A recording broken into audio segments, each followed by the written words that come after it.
Welcome into Bulls Postgame Live, brought to you by Toyota. We are here live at the United Center. The Bulls taking on the chin tonight.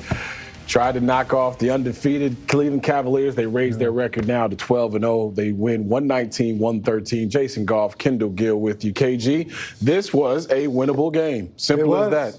Turnovers and matchup recognition, some of the things that have ailed the Bulls so far to begin this season, it poked its head out. It's different points in the second half, and going up against that team with that player and a really, really good coach, that's how you lose the game. Well, if you were to tell me that the Bulls would have 6 players in double figures, also shoot 50% from the field, also out-rebound the Cleveland Cavaliers by 10, I'd say that's a W.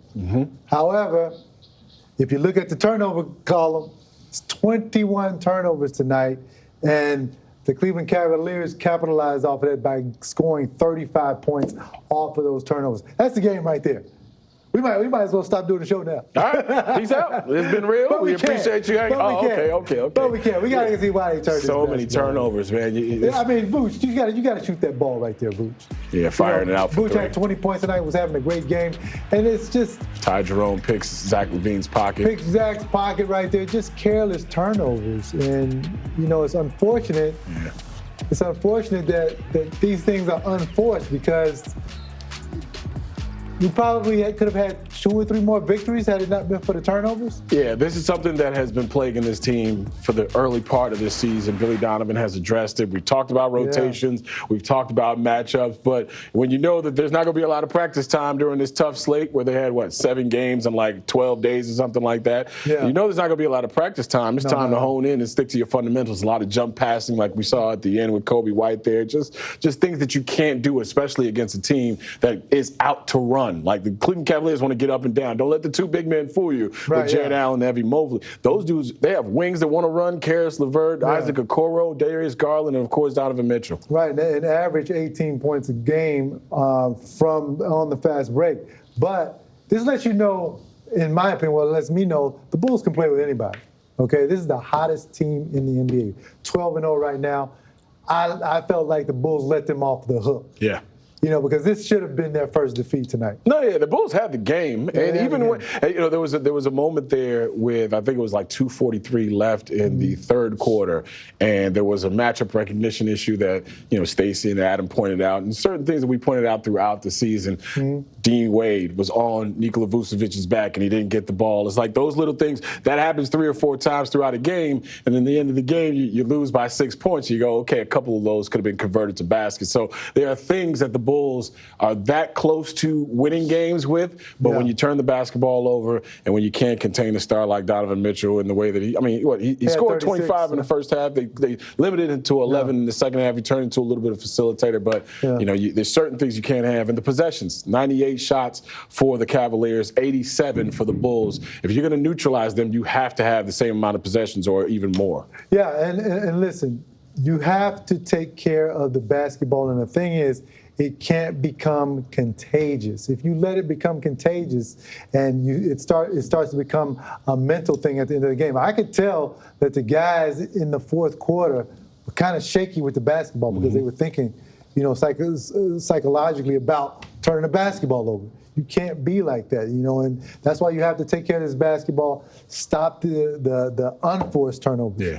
You're going to turn it over every once in a while because just good defense is going to be played on you. But while you're dribbling the basketball and somebody rips you, jumping up in the air, passing the basketball with one hand, turning down layups and trying to throw it out to the three-point line, when you're having a great offensive game, you can't do that. Yeah, can't happen. You got to go for the win. Can't happen. And speaking of a great offensive game, last game, 8 players in double figures. This game, the starting 5 all registered in double figures. So then you look at the bench and you ask what happened. I would assume who had 10, and then after that, the bench rotation kind of shortened a little bit for some reason. Even with no Jalen Smith out there, the onus was on the starting 5 tonight. It was, and they did their job. I mean, you look at Josh Giddey's line, 18 points, 9 rebounds, rebounds, 7 assists, always flirting with a triple-double. I felt that the starting five played really well with the exception of turning the basketball over. All right. Yeah. Speaking of playing really well, Kobe White. We saw the turnover there, but Kobe White had a tough guard and also had offensive responsibilities tonight, as he is going to have. I mean, this is a guy who, second in the running last year for most improved player. He is at the top of team scouting reports, whether Zach is in the lineup or not. Had to cover Darius, had to cover Donovan. How do you think he fared tonight? I think he did great as well. I mean, you look at the stat sheet. He had 20 points on 7 rebounds, 6 assists. Stuffed the stat sheet. That's what you want him to do. But I felt like a couple of times he kind of forced it a little bit, and that's what forced him in to turn the basketball over. But by my account tonight, I think Kobe played a great game. I mean, especially in the first half. I mean, knocking down threes and really being aggressive on the offensive end. Just needs to keep it up.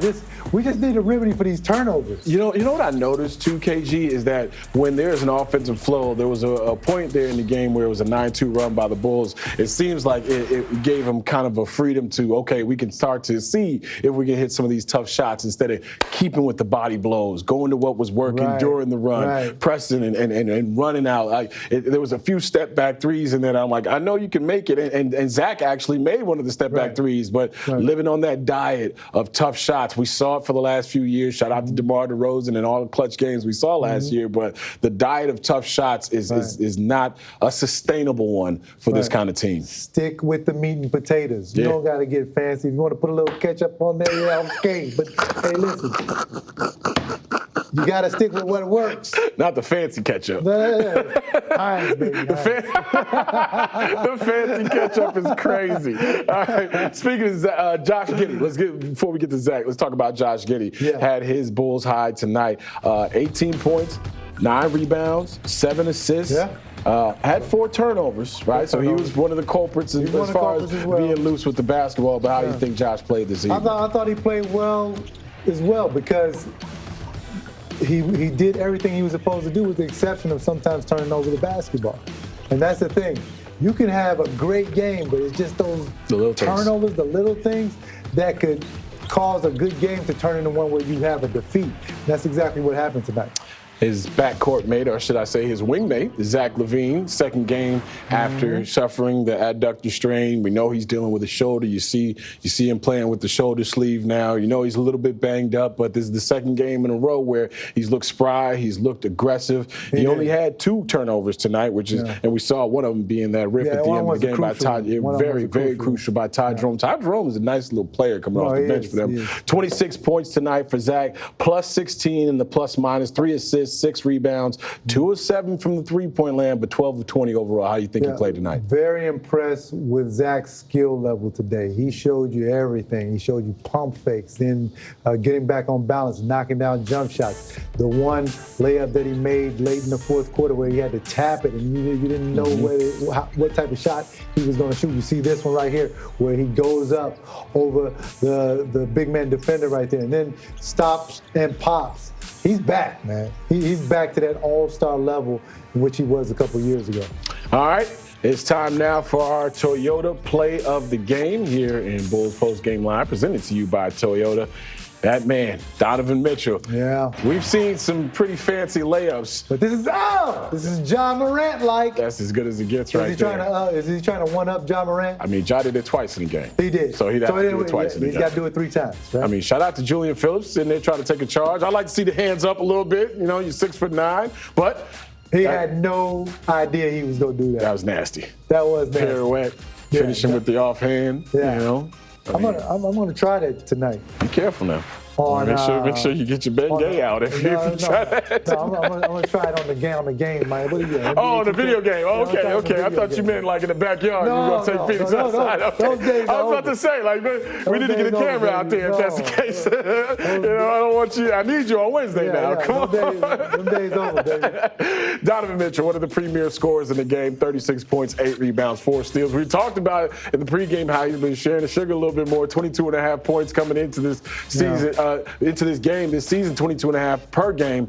He likes seeing the Bulls colors for some reason. 28 a game, second highest amongst Bulls opponents with minimum 10 games played all time. He's the second highest scorer per game against Bulls. Yeah, you just said it. I mean, he knows that. Hey, listen, I played great against the Bulls. What is it, man? I don't know what it is. So who is the team that you played well against? Like, you knew every time you was playing against this team or you was on this floor that you were going to have a good game. The Indiana Pacers. Yeah? Yeah, Reggie Miller and all those guys, and Mark Jackson, all those guys. See, I was hoping it would be a more fun city than Naptown, so I could ask you if. Well, it's nothing to do with Naptown. So, that's why you were focused? I was focused. He was good to go? Yeah, he was rested? Yeah, right. Rested everything. Just only excitement was room service. That's it. And of course, my man don't drink, so it's only so far the excitement can go on the room service. You get Shirley Temples? They got some of the best Shirley Temples in the country in Indianapolis. I can tell you that right now. Ordering the Shirley Temple room service is wild. All right, the Bulls lose, unfortunately, to the Cleveland Cavaliers, 119-113. We got more for you right here on Bulls Postgame Live, brought to you by Toyota. That's my drink, man. The grenadine was great. It was great? Yeah. A little extra, little something. Yeah, no cherries, though. You got it, man. Yeah, punch up. Yeah.